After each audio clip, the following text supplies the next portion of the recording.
नमस्ते बच्चों, आज मैं आपके लिए आत्म परिचय का अंतिम भाग जो है वो लेकर उपस्थित हूँ। आइए शुरू करते हैं।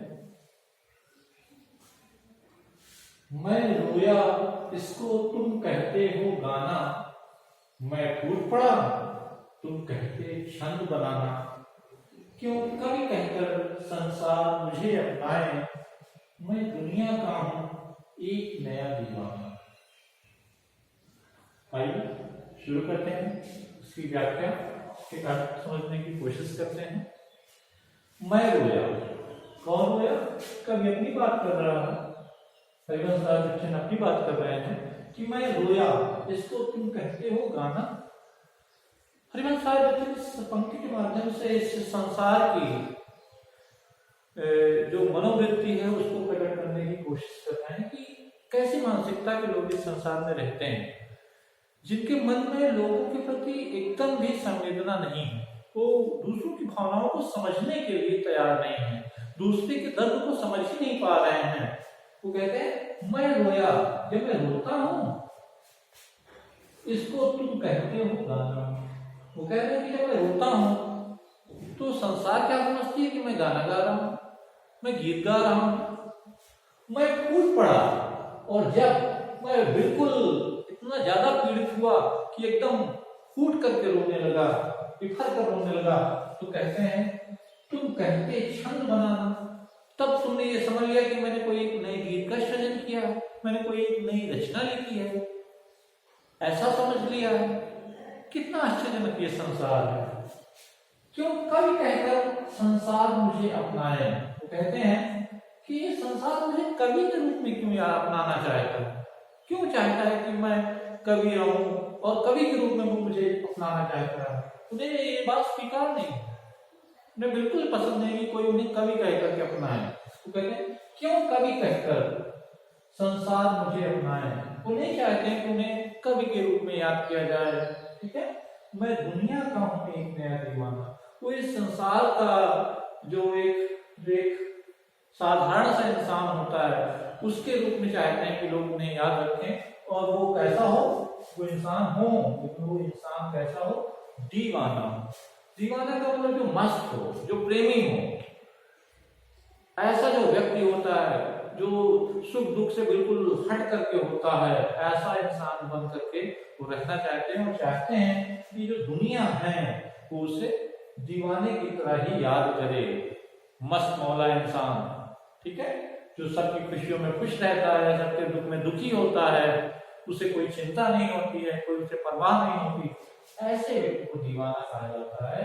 तो कवि चाहता है कि ये पूरी की पूरी दुनिया जो है उसे दीवाने की तरह याद रखे, दीवाने के रूप में याद रखे। अब आते हैं अंतिम छंद जो है, मैं दीवानों का वेश लिए फिरता हूं। वो कहते हैं मैं दीवाने की तरह रहना चाहता हूँ, इस दुनिया में दीवाने के रूप में मस्त रहना चाहता हूँ। मैं दीवानों का वेश लिए फिरता हूँ। वेश माने वेशभूषा। मैं दीवानों का वेश लिए फिरता हूँ। मैं मादकता माने नशा, मस्त मौला जो अपने ही नशे में डूबा हुआ है। मैं मादकता निशेष माने, शेष माने होता है जो बचा कुचा, निशेष जो बिल्कुल बचा कुचा ना हो, मतलब पूरी तरह से मस्त हो। मैं मादकता निशेष पूरी तरह से मस्त लिए फिरता हूँ, अर्थात पूरी तरह से जो मस्त मौला है, किसी प्रकार की कोई चिंता नहीं है, कोई परवाह नहीं है, ऐसा वेश दीवाने का लेकर के वो घूम रहा है, फिर रहा है। फिरने का मतलब घूमना, टहलना। जिसको सुनकर संसार झूमे, जिसको सुनकर जग झूमे झुके लहराए। वो कहते हैं कि मैं ऐसा व्यक्ति बनना चाहता हूँ, ऐसा दीवाना व्यक्ति बनना चाहता हूँ जिसको सुन करके, जिसके बारे में लोग जान करके झूमे ना, मस्त हो जाए, खुश हो जाए, झुके, उसको स्वीकार करें। झुकने का मतलब यही है, सम्मान दें, स्वीकार करें, लहराएं, खुशी से भर जाएं। ठीक है, जिसको सुनकर जग झूमे झुके लहराए, मैं मस्ती का संदेश लिए फिरता हूँ। मैं केवल और केवल इस पूरी दुनिया को, इस पूरे संसार को केवल मस्ती का संदेश देना चाहता हूँ। मैं उन्हें बताना चाहता हूँ कि जीवन में कुछ नहीं रखा है, इसलिए सिर्फ मस्त रहिए, मस्त रहिए, मस्त रहिए। इन संसार में सुख दुख से बिल्कुल तटस्थ होकर के वो जीवन में मस्त रहना चाहता है और चाहता है कि लोग उससे मस्ती का संदेश सीखें, क्योंकि जीवन में और कुछ नहीं है बस। तो यही मस्ती का संदेश वो पूरी दुनिया को देना चाहता है। उससे चाहता है कि वो सारी की सारी दुनिया जो है उससे कैसे याद रखें, दीवाने की तरह याद रखें। और वो दीवाना कैसा है? जो सुख दुख से बिल्कुल परे है, जो हमेशा मस्त रहता है, अपनी मस्ती में डूबा रहता है और ये भी चाहता है कि उसकी मस्ती को सुनकर सारा जग झूमे, मस्त रहे। ठीक है, और यही मस्ती का संदेश वो पूरी दुनिया को देना चाहता है। यही इसके जीवन का प्रमुख लक्ष्य है, इसके अलावा कभी कुछ नहीं चाहता है। ठीक है, तो ये है आत्मपरिचय का जो अंतिम क्षण था, जो आपके सामने प्रस्तुत किया मैंने आपको। अब आइए इसके साथ ही, इस कविता के साथ ही हम इसके काव्य सौंदर्य की चर्चा कर लें, क्योंकि काव्य सौंदर्य एक महत्वपूर्ण विषय है जानने के लिए। तो आइए जानते हैं इस कविता का काव्य सौंदर्य। काव्य सौंदर्य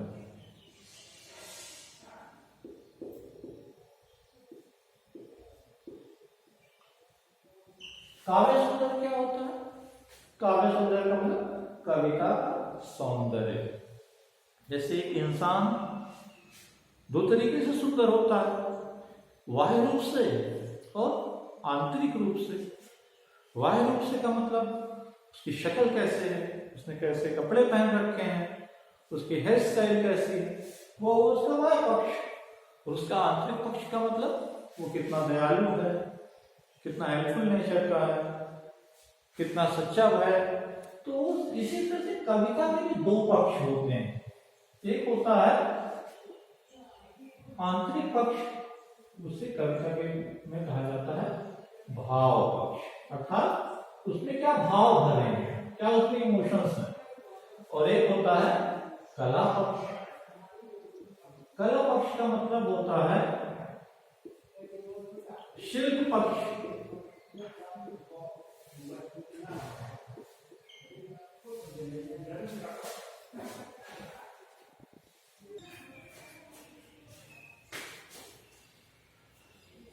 ये कला पक्ष।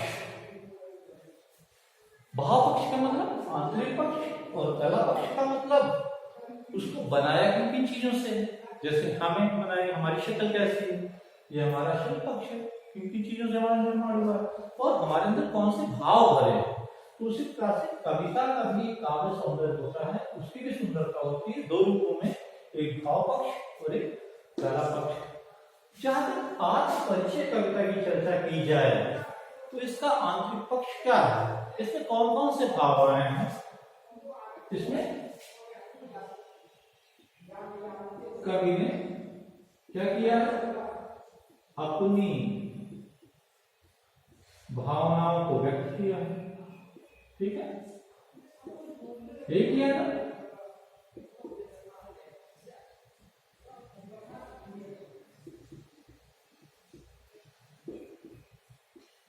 और क्या किया,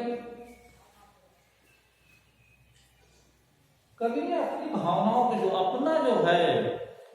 अपना जीवन है उसमें इस संसार के जीवन को देखा है। ठीक है, वो अपनी बात को करता है, लेकिन कहीं ना कहीं वो अपने से संसार को जोड़ते हुए चलता है। तो ये भी उसका एक भाव है। जो एक और बात है, महत्वपूर्ण बात है, इसमें कौन से रस की बात की गई है, क्योंकि यहाँ पर जो कवि है अपनी पीड़ा व्यक्त करता है कि उसका उसकी एक प्रेयसी थी जिसकी याद वो परेशान है, जिसकी याद उसे सालती है, परेशान करती है। तो जब इस वक्त होता है, रस की बात की जाती है, तो यह रस जो होता है, यहाँ पर जो रस है वो है श्रृंगार रस। श्रृंगार का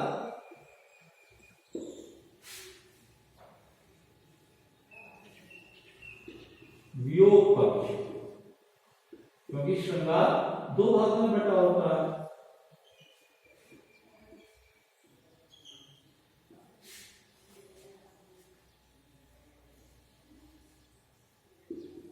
दिखाई पड़ता है, ठीक है।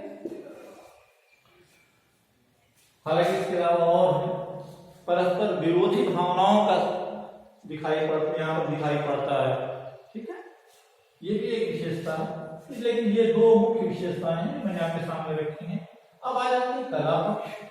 अब सवाल उठता है कविता का कला पक्ष क्या है, किन किन चीजों से बना है। तो कविता जो बनती है उसमें जो होती है भाषा होती है। अब देख लीजिए यहाँ पर कौन सी भाषा है, खड़ी बोली है। खड़ी बोली का प्रयोग किया गया है। शब्द कैसे हैं, तत्सम युक्त है।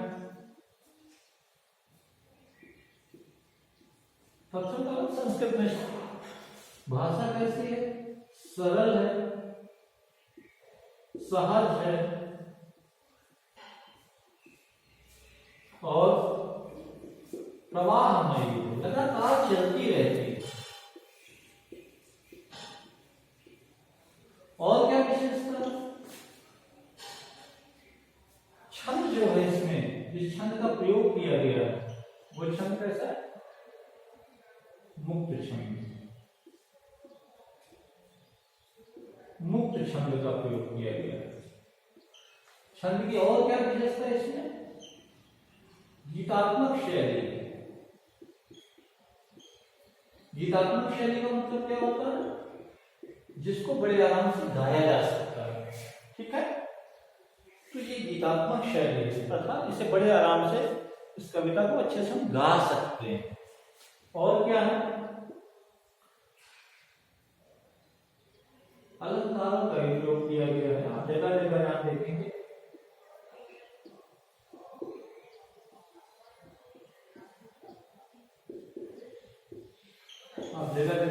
अनुप्रास है,